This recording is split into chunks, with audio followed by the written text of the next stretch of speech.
Bring on to the second one. So let's just quick 2 minutes. Here we go. Welcome to Sports Econ 101, the show where we discuss sports topics from a business perspective.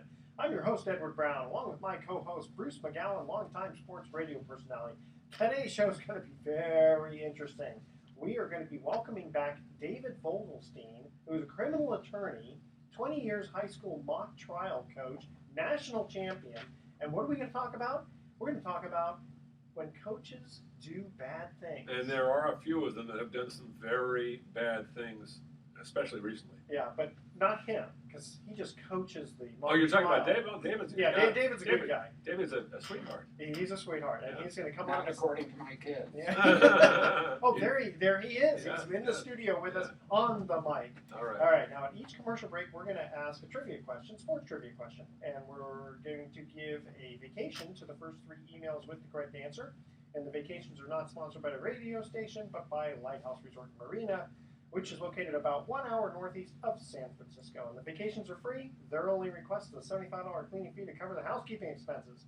Their website, if you want to check them out, is lighthouseresortandmarina.com. And today's trivia theme is just miscellaneous sports questions.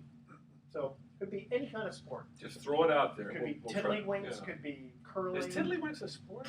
If you do it for money, it is. I guess so. I guess that's the definition. Okay. Okay. And so again, when we come back on the second segment, we're going to welcome back David Vogelstein. We're going to talk about all kinds of coaches and doing what they do bad things and how do you deal with these guys. And it helps that he's a criminal attorney too. So I think mostly he does defense though. He's not. He doesn't work for the Defense. Defense. There you go.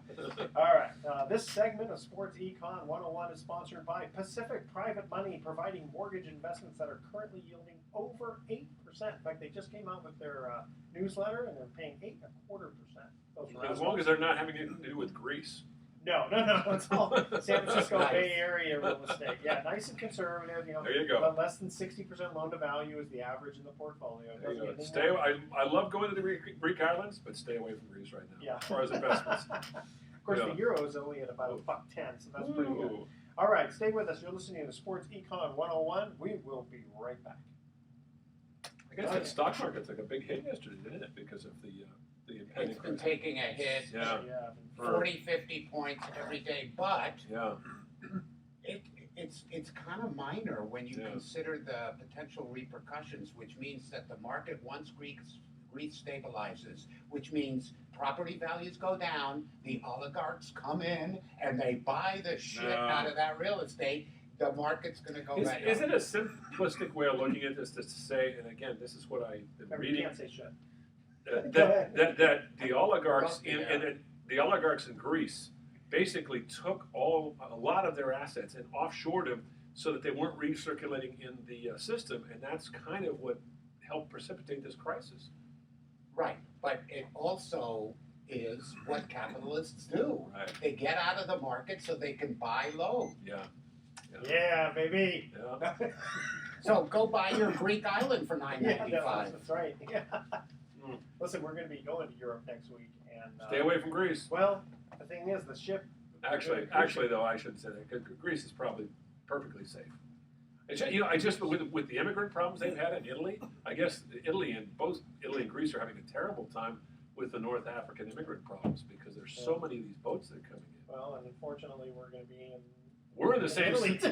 Well, we're in the same situation with Slovenia. with the Mexicans, but I mean over there it's and I guess it's the third world in general. There's so many people living in the third world that are so desperate now. Yeah, and we can't blame them. No, you can't. You can't. That's why I'm going to Hawaii tomorrow. That's right, are you? There you go. See, I mean, Yeah. how come we're so fortunate to be here? Yeah. We're lucky. We're lucky. Okay, ready? Yes. Here we go. Welcome back to Sports Econ 101. Again, I'm Edward Brown, your host, along with Bruce McGowan. Now, in the studio here, we are welcoming back David Vogelstein, a good friend of mine, from the gym, and also from this business and my building and everything. And he is a criminal attorney, but he's got 20 years of high school mock trial experience as their coach, and he won a national championship. So we're going to welcome him now, and we're going to talk about when coaches do bad things. Now, And they do. And boy, they do? They do. Yes, they do. And one of the questions is, in what arena are they doing their bad thing? For instance, if you have a high school or college coach, these kids have invested in their coach as their mentor, their guide, and their egos are not fully developed. If you have a professional coach, then that coach is more on par with the player on a more equal level, and in some cases is of a lesser stature in the eyes of the administration of the team than the players, because the players are making the big bucks and the coach is making the medium bucks. Yeah, one quick question: do you think a lot of the coaches that are, let's say, not professional, they're either, well, even college is still pretty high up, but let's say high school and below, are they kind of maybe how they really lived their childhood? The guys who couldn't quite make it. Well, less training equals more immaturity, so that you're going to have coaches in middle school and high school who are unsupervised, who aren't trained to be coaches or psychologists, who don't understand the fragility of the kid ego, where they appear tough at first, but they're basically still kids. How do you modulate your coaching so you get the best out of them? Kids are looking for limits, and they're looking for discipline, and at the same time, they're looking to be punished when they do something wrong. And they are pushing their parents or coaches to do that. And when the parents don't do that, they're looking at their coaches to do that.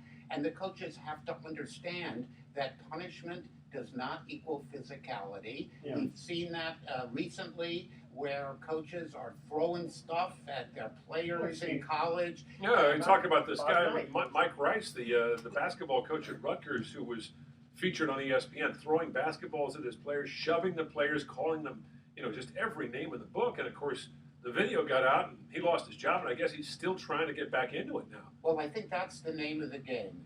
There's a big difference psychologically between being called on the carpet for being too harsh with your kids and having video. We know that from Ray Rice. Yeah. Video equals death, and the kids are filming everything. Yeah. The notion of privacy today is out the window, especially in high school and college. Maybe just give them Nerf balls, and if he throws at the kids, it's not a big deal. The question is it okay to grab your kid in college and throw him up against the wall? It could be if you do it lightly and you don't slam his head into the wall. Yeah. It might be, but it's also technically, criminally, a battery. I got a good story to tell you. Back in 1979, I was working in Seattle, Washington. I flew down to Tempe, Arizona, to cover the University of Washington Huskies against Arizona State football. And Arizona State at the time had a coach named Frank Kush, who was a legend. He had had something like 12 years of just incredibly successful teams. But he had targeted a couple of guys on his team as sort of people that he wanted to get after. And this one kid who was a backup player, he had humiliated him. He had grabbed the kid by the face mask and kicked him in the rear end. And I guess he had bothered this kid so much that some of the teammates and some of the media found out about it. And the administration decided they were going to fire Frank Kush. And the interesting story was Frank Kush was not fired before the game. He actually was fired before the game, but he coached in the game after he'd been fired. So he came onto the field. He was carried onto the field by his players who supported him, literally carried onto the field. They won this emotionally, thrilling game over Washington. It was a big upset. And then at the end of that, he didn't hold a press conference. The athletic director did. But to make a long story short, Frank Kush ended up working in the NFL with the Colts, with the Indianapolis, I guess it was the Baltimore Colts at that time. So these guys are resilient. And this guy we talked about just briefly, touched on him, Mike, I think his name is Mike Rice. He may get back into coaching someday. Well, he might, but that, once again, that video, there was no video of Frank Kush doing what he did. Right. There's video of Mike Rice doing what he did. And every time he gets a job offer, a job interview, that video is going up on ESPN again. Yeah. And so it just... well, maybe not on ESPN, but it's going to go up somewhere. You're right. It'll be available. And that's a factor. But the truth is, as a high school coach of 20 years, coaching girls, coaching boys, I know how to push my kids to the limit to get them to be fearless when they have to perform, to make mistakes, fall on their face, pick themselves up, and move forward like a Delta Commando force. There you go. I can do that with 14 and 15 and 16-year-olds.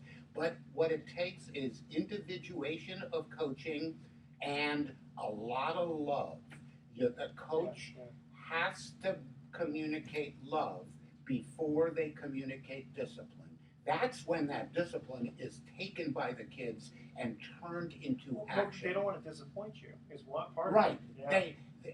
They feel more pressure from potential disappointment of their mentor and coach than they do from anything else. And that's why coaching in high school and college is so tough, because the kids all fall in love with you if you do it right. Yeah. They love you and they will perform for you. So when you misbehave and hit them, when you manipulate them, when you touch them inappropriately, they are going to give in to that, and they are going to be shocked by it, and they are going to be traumatized because they loved you. You know, I love this guy because I just learned a new word, individuation, which is a very important word in that everybody is different, and a good coach knows how to handle the different personalities and knows who to push and knows who to cajole and who to pat on the back, you know? You know, the truth is, with some of my kids, I am screaming at the top of my lungs. And with others, I'm barely whispering. I just give them the look that my father gave me when he was upset. And then when you have the girls and they cry, man, that's a tough one. Well, the truth is that I have a lot of girl athletes on my teams, lacrosse players, swim team members, water polo players. At 14, 15, and 16, the girls are tougher than the boys. They are physically tougher, and they are mentally tougher, on average. Well, you know, it's interesting. I was just thinking about this, that when my son played t-ball, so now he's 23, so go back, 16 years or so, and this was the first time he was going to be introduced, and I didn't play t-ball. When we were kids, we just went into the minor leagues. They didn't have the t-ball. And I was so glad that he didn't play with this other team, because this other coach was yelling and screaming at six-year-olds. I see that once in a while. It's terrible. And and I understand the guys who are doing it. You know, it's their free time and their hearts are in the right place. But geez, as you pointed out, if you don't understand human nature, have no understanding of how to handle kids, it can be a disaster. And, you know, I was kind of fortunate. My daughter's a special education teacher. My wife's an educational therapist. My son's a college professor. They're all teachers. They all have taught me different perspectives in teaching and getting through to kids of all different types. So I've got that, you know, to rely on in my background. Okay, we're going to cut to our first commercial break here. And by the way, when I was coaching softball, I think the worst thing I ever said was to this one kid who was playing left field, "You're playing left field like Venus de Milo." Okay. No, I didn't really say that. Okay. Oh, you're such a mean guy. It's a mean guy. Yeah. I never made any of my players cry. I cried a couple times, but they didn't cry. There you go. Okay, why is the site of a boxing match called a ring when it's square? All right. That's a good question. You like that? The first 3 emails with the correct answer win a free 3-day 2-night stay at the Lighthouse Resort. Email Edward at sportsecon101.com the answer to this question. Why is the site of a boxing match called a ring when it's square? All right? Stay with us. We are in the studio here with David Vogelstein, criminal attorney. He's represented me many times. No, my picture's in the post office everywhere. Maybe he will represent you. I'm just going to say you get the volume discount. Well, after my Venus de Milo question. Okay, stay with us. You're listening to Sports Econ 101. We'll be right back. Oh, good stuff. By the way, I forgot to mention, because Vern would do this too. Yeah. He can't pound on the desk. Oh, Vernon likes to do I know. that. You were like, I know. and then I noticed he did it a couple of I times. know. He got him to do it. He did. And I always thought of him as the one guy to imitate. So But he didn't. No, he doesn't do that. No. He saw you do it, so he. You mentioned Vern. Vern used to drive me up the wall because I've become addicted to this myself. He would sit there while we're doing our show, and he'd be texting and tweeting or whatever Vern was doing. And it used to drive me crazy. Well, Vern, put it out. I never said this. Put it away and concentrate on what we're doing. I know you like to multitask, He but could do both very well. I know he could. And He's a sometimes very he'd be looking bright up. guy.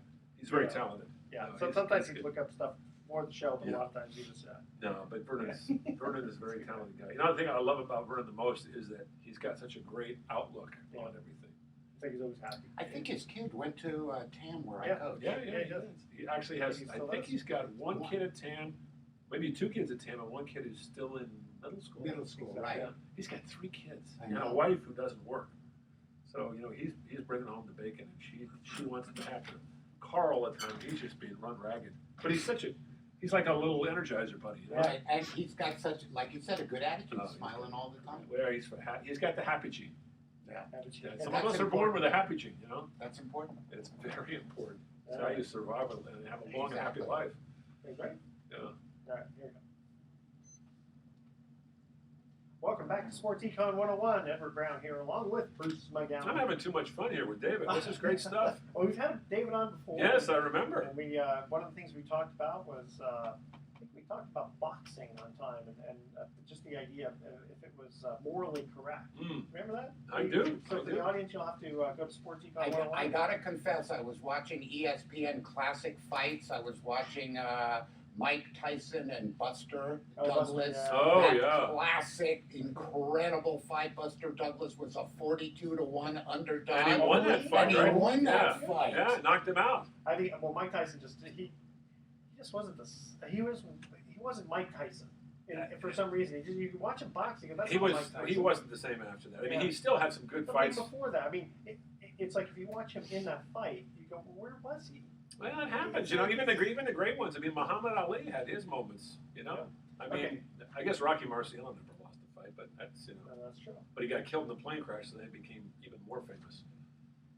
He was one of those Yeah. athletes that got killed in the plane. Yeah, well, it was well after he was out of the game. Yeah. When he was well into his 40s, early 50s, I think. Okay, so we went to the first commercial break. We asked this trivia question, kind of talking miscellaneous sports questions here. Why is the site of a boxing match called a ring when it's square? And I'm going to guess. I don't know what David's guess is going to be. I'm going to guess back in the old days it was literally a ring. It was round. Yeah, That's I was going to say yeah. So when they couldn't say go to your corner, Yeah. and the guy kept running around. They had to say, what, go to your radius? Go to your radius. But in those days, those matches would last 26, 27, 28 rounds Yeah. with bare knuckles. Even more, sometimes 100 rounds. Well, I don't know about that, but I mean, it was. Really? Yeah, back Seriously? in like in 1890 something. Wow. I thought John that was L. Sullivan or the bare knuckle fights. Wow. Jeez. guys Brutal. would break their It's hands. like playing hockey without a mask. Yeah. Well, and they did that for years, Yeah. up until the 1960s. Yeah, was it Gordie Howe kept playing without it? Oh yeah, well, how about the goalies? I think Gary Cheevers of the Boston Bruins was the first guy to wear a mask, and he painted little areas where there would have been, stitches on his face. So he had his mask was covered with these little fake stitches, Yeah. Yeah, I can't imagine playing 100 mile an hour puck Yeah. coming at your forehead. Yeah, but it's a Yeah. soft. Oh no, it's No, not. it's not. No, I know. No, it it's is not. And Doug Wilson, who's the current general manager, a team president of the Sharks, he was one of the original San Jose Sharks in the early 90s. He was one of those players who was allowed to play without a helmet because when he broke in the league back in the 70s, in the late 70s, they were still a lot of players that weren't playing with helmets. Yeah, well, they probably just didn't hit it hard. It was they hit it 40 miles. an No, hour but back seriously, Bill Masterson, I'm sorry, I know this story because he went to the University of Denver, hit the ice. He was playing with Minnesota, hit the back of his head on the ice and died in 1967 or 68, and that was the reason that started everybody wearing the helmets. Well, if you were, and it was just a couple of years ago where the guy got accidentally, it was an accident, he got slashed in the neck, and I mean, he lived, but boy, that was touch and go, yeah. Yeah. Oh, yeah. It was scary. Yeah, that's a brutal sport. So we are in the studio here with David Vogelstein, criminal attorney. So I have a question for my two illustrious comrades in arms There we here. go, that's us. What do you do with a coach who has gone really over the edge and committed a crime against one of his coaching mentees? When you say committing a crime, you mean Meaning that he assault? has assaulted them, physically assaulted them when they were defenseless. He has inappropriately touched them. You call the police. Well, you fire him. Well, but that's the yeah. question. A lot of the teams, they do this with domestic violence cases. I hate it. They say, we're going to let the criminal justice system play out, not understanding that in every other line of work, in every other business, there's a separate process that determines whether or not you keep your job or whether or not there's other punishments for you in terms of your license, because the criminal justice system, although sacred, is separate. It's proof beyond a reasonable doubt. It could take months. So, for instance, you, as in a DUI case, your case may be continued for months, but the DMV will take action against your license, and their burden of proof is only by a preponderance of evidence. Did you violate their rules? If so, your driving license is suspended for X amount of months or years, depending upon the severity of your offense. Why don't we have one policy in all leagues where they take action, they have a separate hearing board, and they determine by a preponderance of the evidence what happened and what the sanction should be? Why are we waiting for the criminal justice system, which is basically, let's say a case gets dismissed, the DA says we can't prove it beyond a reasonable doubt. That doesn't mean in the eyes of the NFL or the NBA or Major League Baseball that some action shouldn't have been taken. Well, look at OJ, right? He gets off criminally, but he still got sued civilly, and he lost. And, right. You think, wait a minute, how come he can lose one and win because the other? The burden of proof in a civil case is a preponderance of evidence, meaning 50% plus a feather, as we say. So it's my view that the league and the team ownerships are playing hide the ball. It's sports, because sports is a sacred cow, right? Right. And what they're saying is we're going to defer action in the hopes that it goes away. And it usually does, because the collective memory of the sporting public is I hate to say it, it's anything beyond last week is, unless it's just heinous, is usually forgotten. There's so much news out there. Well, I agree with that. I was watching Alex Rodriguez get a standing ovation in Yankee Stadium when, last year they were booing the heck out of him. And the guy lied at least 2 or 3 times on national television directly to the camera in response to direct questions. He just lied, but it's okay. Why? Because he makes $1 billion a year? No, because he's playing 3,000 hits. Here's the reason why. It's because he's 40 years old. He's having a great year, and I think they moved past that to the athlete himself. And I will say this. I think Alex Rodriguez should be in the All-Star game. He has great numbers. I think he's at 16 homers, 54 RBIs. That translates into about batting to it. Yeah, I agree. He should be in the All-Star game, but for one fact, small fact, he shouldn't even be in baseball. But actually, though, his numbers aren't as good as other designated hitters. That's the reason.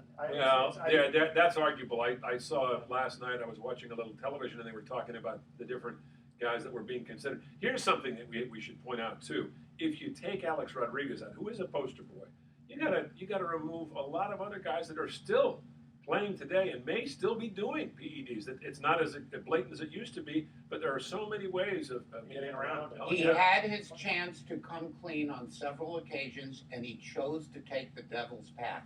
He looked the American public in the eye and said, I'm better than you. I'm better than you, the train conductor, the waiter, the guy who works in the gas station. I can lie and get away with it. I don't think it was quite that blatant, but I see what you're saying, and I understand your point of view. The thing is, as a fan, and again, I'm looking at this strictly from an entertainment standpoint, he is the perfect black hat, if you will. The guy who's the kind of the Ric Flair, the guy. The wrestling guy. I remember Ric Flair. Yeah. I'm an old guy. I'm just saying it to me, and he's entertaining. I remember going to see him play when I was 20 years old. First time I'd ever seen him. He was in 354 up in Seattle.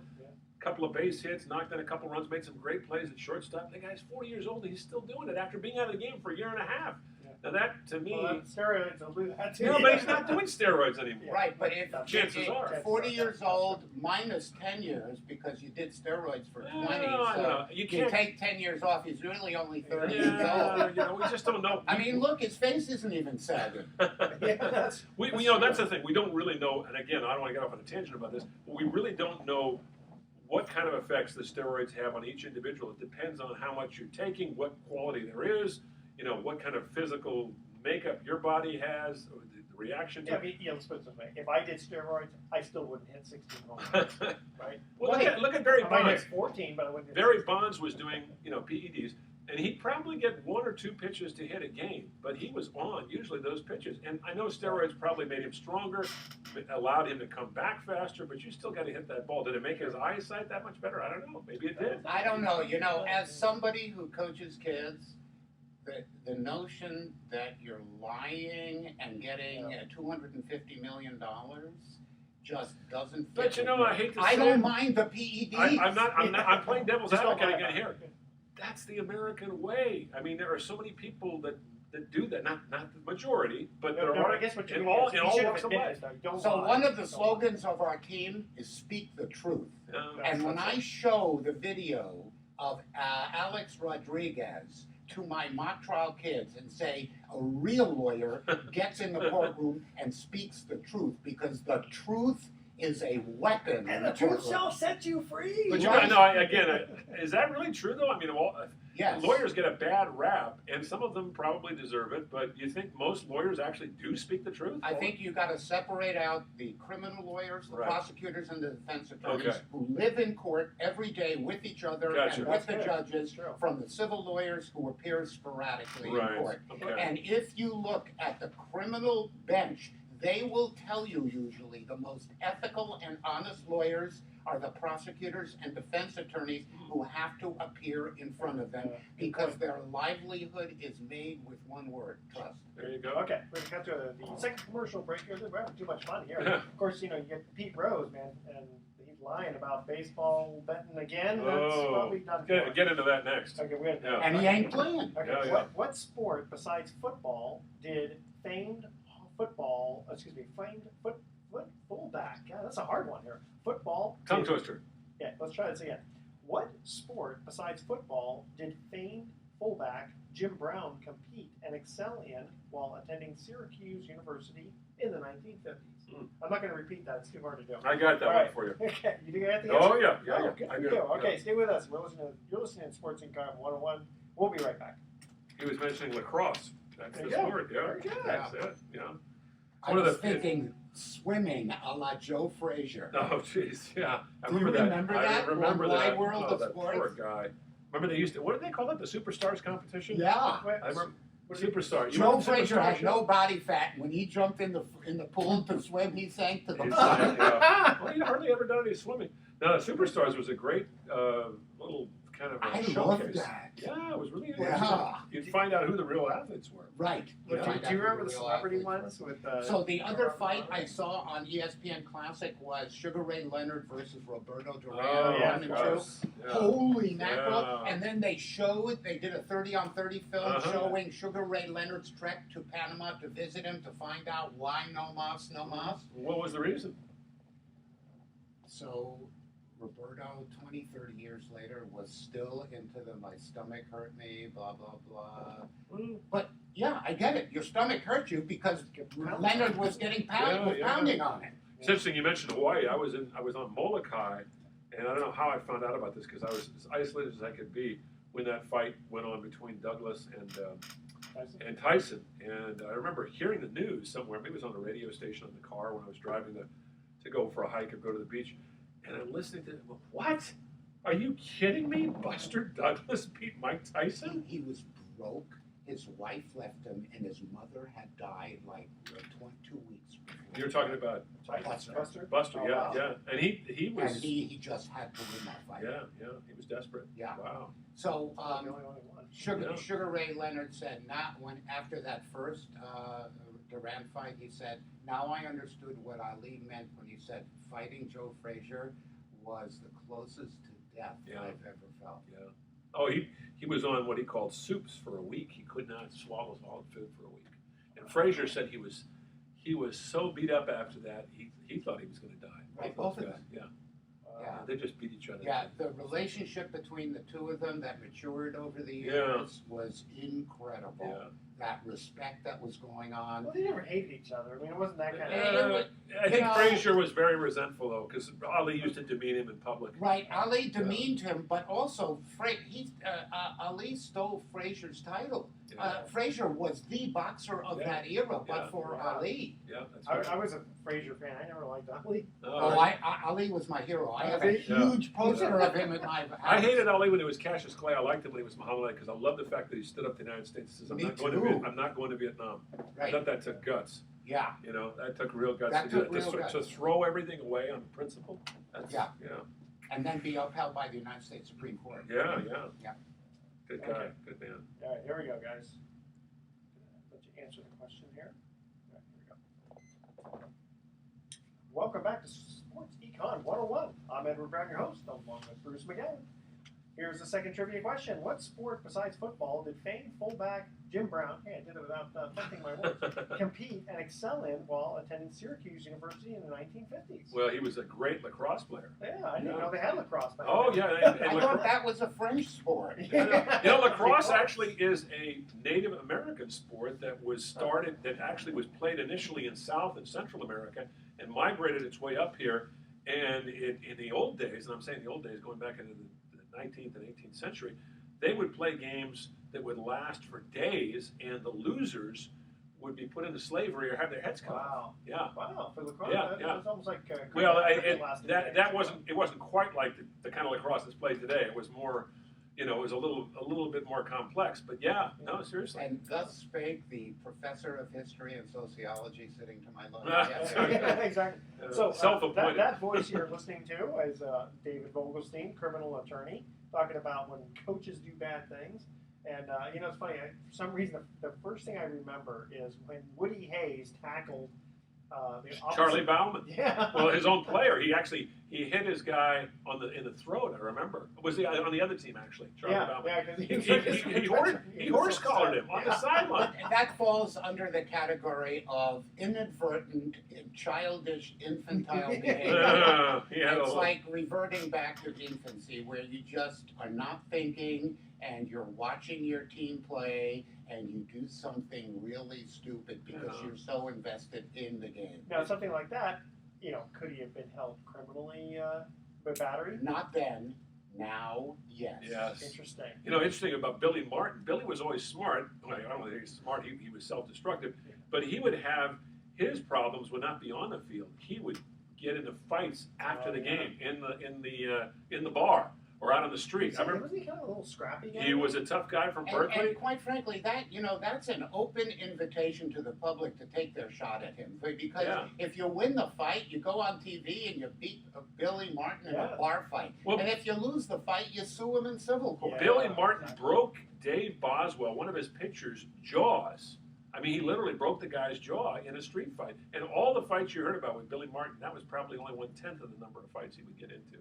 So, we had Shooty Babbitt on, the A Scout. Shooty played for Billy for 1 year, and he had some stories to So tell. do you think that's a result of demon alcohol? Or not? I think it's more than that. It's alcohol, but it's more than that. Just the growing. He didn't have a dad who was around, and his mom was a tough little scrappy gal, and he always had to fight to prove himself. He had a big nose, and everybody always used to call him Banana Nose. And he was what was his stature? Oh, he was short. he was about 5'8", weighed about 150 pounds. So in today's market, the microscope is on everybody big time. So none of that would go unnoticed. And today, and everything would be looked at. I mean, look at what happened with the quarterback for Florida State. Oh yeah, punching that girl video. in the if you look at that video, he didn't really hit her that hard. And she did not hit him first. She hit him first, but his blow was not in self-defense. He had recovered from her blow.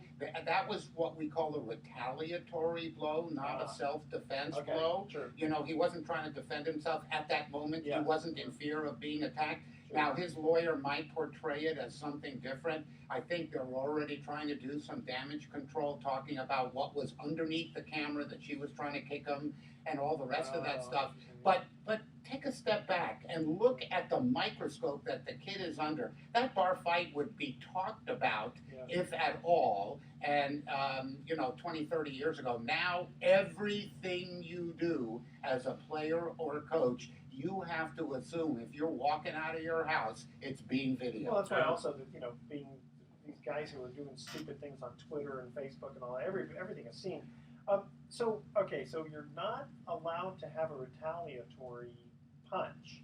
It's more just if you're specifically defending yourself. Right, you must be in reasonable fear, reasonable meaning to a reasonable person, reasonable fear that you are about to be assaulted and you can respond with reasonable force. So if you're assaulted, let's say with a machine gun, you're allowed to pull out your own machine gun and start shooting, right? Stand your ground, baby. But if you are assaulted by a fist, you cannot pull out a gun. That's unreasonable force. That is unreasonable self-defense. That is not self-defense at all. What if you're 5'8", 145 pounds, and the other guy is 6'8". You look at the totality of circumstances, and you get up there and saying, "I'm a short guy, and this guy was about to kill me, and I was afraid." That fear in the minds of the DA, and if they charge you, then in the minds of the jury, must be reasonable. Yeah. And you don't want to be involved in a crapshoot in determining what's reasonable in court. Okay, so for the national audience who doesn't know what happened locally here in Marin County, we had a situation where there was a road rage situation between a 71-year-old guy and a 67-year-old. I remember that, yeah. And the 67-year-old basically drove up on the guy's driveway and actually into went into the garage so that the garage door couldn't close. And apparently the homeowner felt threatened enough and shot him in the stomach. And he got acquitted by the grand jury or something. And then what happened was first of all the doctor, it was a doctor in Tiburon. That's important. Who's being charged with the crime? Yeah. It perceptually is really important in the minds of the judge or the DA. So the doctor is a gun collector. He's got 50 guns in the house, right? He grabs one of them. Apparently, he fired a warning shot. Yeah, that's the guy didn't leave. He shoots him in the stomach. Guy does not die. He recovers fairly well, from what I heard. Okay, so originally they charge him with assault, a felony assault with a deadly weapon, and great bodily injury, etc. And there's a preliminary hearing, a probable cause hearing to determine if a crime was committed at all and should the case proceed. It's a stopgap measure, a safety measure, okay? The judge says, you know what? This is self-defense all the way. I'm not going to hold this guy to answer. Yeah. So the DA is allowed to file again in many cases. So they file again, but this time they circumvent the preliminary hearing process by going to a grand jury. Why would a DA do that? Because at the grand jury, the defense does not get to present evidence. Really? The one rule is that the district attorney must present exonerating evidence if they happen to have it. So they tell the grand jury their case, they present their evidence, and they say, here's some exonerating evidence. And the grand jury indicts. The defense files a motion to dismiss in court after he's charged with a felony, the doctor, again, saying that the grand jury process was not properly abided by. You didn't present the exonerating evidence in a way that was according to the rules. And the judge says, that's right, let me tell you how I see the evidence, what you didn't present. And kind of lambasted the DA for what they did. And that case was dismissed again, and the DA went away on that case. Interesting. Yeah, it is.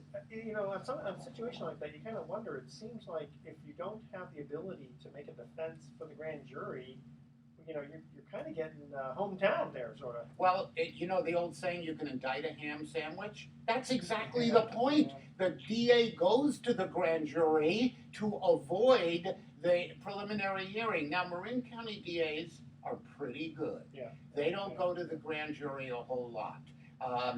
Most of their cases, if they have a weak case and that comes out at the preliminary hearing, they're good with that. They put on their case at the prelim, shorthand term for preliminary hearing, right? And they'll put up their victim and see how she or he withstands cross-examination. And if it ain't good, they might dismiss the case or offer a misdemeanor. Hey, on a lighter note, you mentioned Billy Martin and his size, little man complex and so on.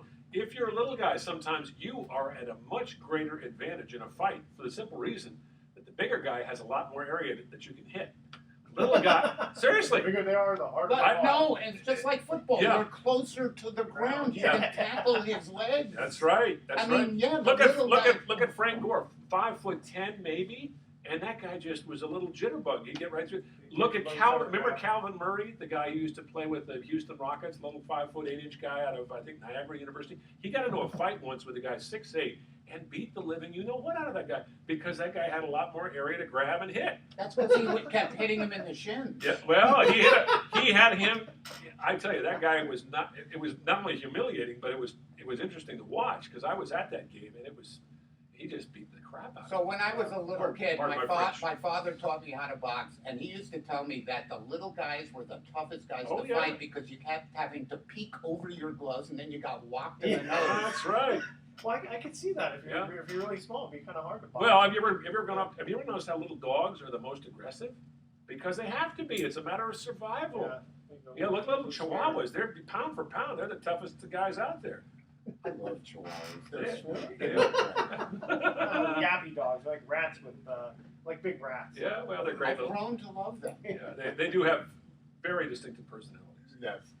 Nicely put. Yeah. Okay, so back to when coaches do bad things. So you got guys like Sandusky, who just kind of Ooh, makes your skin crawl. It really does. And thank God he's put away for life.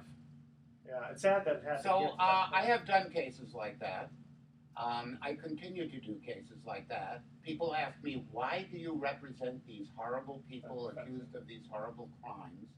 And I kind of go back to what my father used to say about the criminal justice system. He was a Holocaust survivor. He escaped Nazi Germany, came to this country, enlisted in the army, became a citizen, went back, fought the Nazis for 2 years, Wow. came back a very wise, compassionate, loving kind of, tough, loving kind of guy. Wow. And he used to tell me when I used to whine about the cases I was doing or the bad press I was getting, he used to say, stop whining. This is a sacred system. Everybody in this system, from the clerk and bailiff to the DA to the judge to the defense lawyer, is doing their sacred American duty that we fought and my friends died for. Good point. So stop whining. Good Stop point. whining and change the system. Do Yeah. your job. And not to get off on a tangent about this is the thing that drives me up the wall about the average American. I hear today calling in the talk shows or just complaining on the street, bitching and moaning constantly. If you don't like it, get out there and vote. Half of our people don't even vote. That's all rigged anyway. Well, back when I was in high school, they did a survey. They had somebody on the street with the Declaration of Independence, and they didn't have the name on it, and they asked people to sign it as a petition to the government, Interesting. and half the people thought it was communist propaganda. Oh, that's Of course. funny. The thing about you mentioned, we're gonna have to go to a break here pretty soon. But the thing is, you're in a private practice. You don't have to accept all your clients. That's right, and I don't. And quite frankly, I don't. The only two kinds of cases I won't do are animal cruelty and murder. Murder because it takes way too much time and I'm too old. Okay. Animal cruelty because I probably want to shoot my client myself. What if he's not guilty? It doesn't matter. Oh, just the fact that I just can't gotcha. do the job that is required, and I just, the notion of crimes against pets bothers me. Especially a Chihuahua. I spanked Okay. my dog a couple of times though. Ooh. Okay. Wait. I'm we're- moving away from you. Yeah, right we're now. gonna cut to a break here. He spanks him whether he needs it or not. Yeah. Okay. What 1921 sporting event took up all of the first 13 pages of the New York Times, except for a little space on the front page devoted to the formal end of World War I? Wow. All right. So that's our question. Email Okay. Edward at sportsecon101.com. When we come back, we're going to have some closing comments. This was a fun show, guys. Liked it. David Yeah. Vogelstein, thank you for joining us. Yeah, great. My pleasure. All right. Stay tuned. You're listening to Sports Econ 101. We'll be right back. Got to be the 21 series between the Giants and Yankees or a prize fight. One of those two. I'm trying to think of the biggest prize. Yeah, I was thinking a fight. Well, the biggest prize fight of the Max 20s. Schmeling? Well, the biggest prize fight of the 20s was Jack Dempsey against Gene Tunney, but that was in 26 or 27, I think. When was Max Schmeling? That was in 1940. Oh, man. Yeah. way off. Got to remember that was right before we got involved in the Second World War. I'm reading a great book, by the way, which you guys would, if you're interested in American history, this is what my favorite historian, my favorite new historian is Doris Kearns Goodwin. She's written a trio of books, one about Lincoln called Team of Rivals, which is about his cabinet, which is an amazing story because he had all his rivals and all his detractors in his cabinet. One about Franklin You mean Roosevelt. that's not a new thing? When It's not. It's you know, at that time it was an extraordinary situation because you had the country was torn in half and you had to bring all the elements together. The other one is the second one I'm reading is called The Bully Pulpit. It's about Teddy Roosevelt and. That book has gotten some publicity. That is fascinating because Teddy Roosevelt is one of the most important characters in our country's history. And the last one is No Ordinary Time with Franklin Roosevelt and Eleanor Roosevelt, 1940 to 45, and their relationship and how, you know, they got through the end of the Depression and the war. It's just, it's really well written stuff too, if you like that. I mean, the Great thing is, movie with Bill Murray. oh yeah, Hyde Park on the Hudson. Yeah. My biggest problem, again, and I don't want to get off on a tangent on this, and certainly not on the show, is I am just astonished at the historical ignorancy of most Americans. Right. It just If you go to Europe, the ordinary factory worker knows more about their history than most university graduates. Yeah, Well, they'll even know more about our history. And our history, correct, that's true. just amazing. All right, guys, ready? Yes. Here we go. Let's close this up. Welcome back to Sports Econ 101. Last time for today, I'm Edward Brown, your host, along with Bruce McGowan. And our final trivia question was this. What 1921 sporting event took up all of the first 13 pages of the New York Times, except for a little space on the front page devoted to the formal end of World War I? Well, in 1921, 22, and 23, the Yankees and Giants played each other in the World Series, and I'm assuming it was the first World Series between the Yankees and the Giants. I was going to say a prize fight, but I can't think of a prize fight that had that much importance. When you have the Yankees and Giants, the Giants were the preeminent team at that time. The Yankees were becoming a great team. So I think it was the Westminster Dog Show. Featuring Chihuahua. that famous Chihuahua. Chihuahuas, there you go. Actually, you were right before.